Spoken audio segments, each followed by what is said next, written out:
A seagull hangs from a lamp standard. How it got there is hard to deduce. Just what balance of circumstance left it twirling in a polythene noose? Revenge killing for a stolen chip?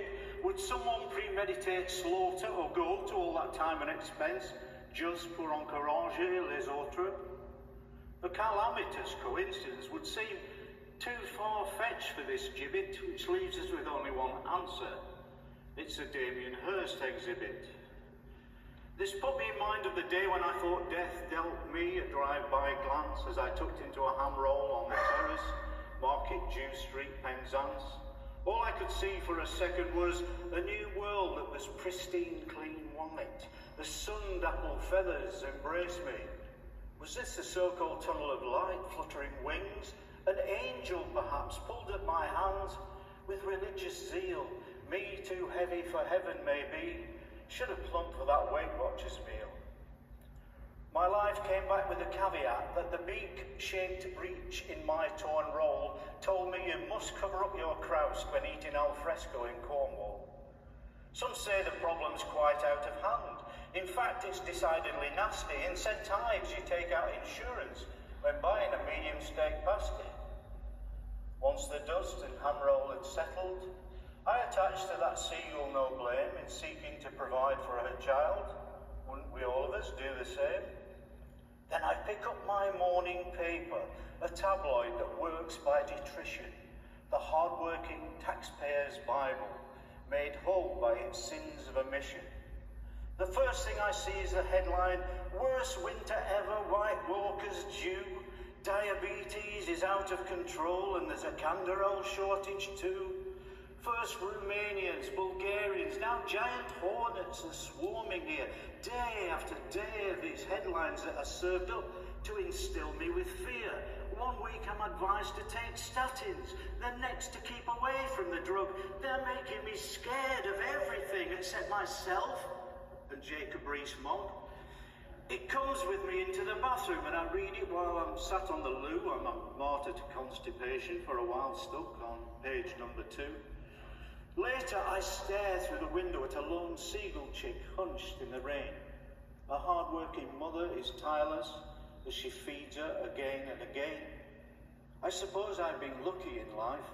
Free school milk, free education, full employment, and with not much done, my house is now worth a small fortune. National care from cradle to grave. My homeland has not had to face war. All in all, I've had quite a good life. Then I pick up my paper once more and sneer as the beautiful people parade in what passes for fashion. So many problems despite their wealth, I've already lost all compassion. Told of the scams of the so-called poor. More fiddling than Stefan Grappelli. Arrogant, Riley, living the life. I've seen some of them on the telly. That seagull chick is looking distressed. Imagine if Mum never returns.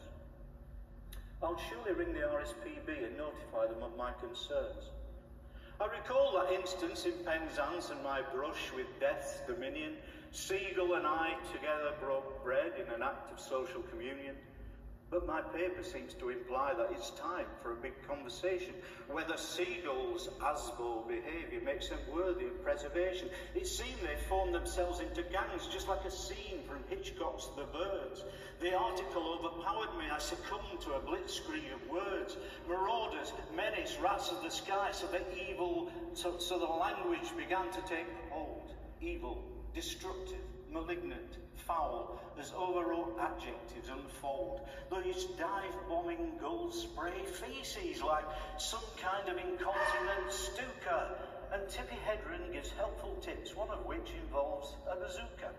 Deterrents mooted like flock of paint or specially bred super falcons.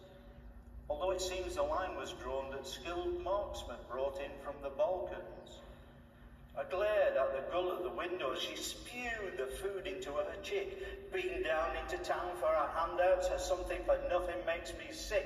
Didn't they used to feed from the sea? It was better when they stayed out there, coming here, taking our pigeons' jobs and now just scrounging on our welfare. These gulls can live up to 40 years. They're so fit they'll outlive our obese. Will it extend to other bird types? Imagine being harassed by geese. A pox pox on these damnable seagulls, lame ducks, sick parrots, and illegals. A quote from the society page. It's a shame we can't hunt them with beagles.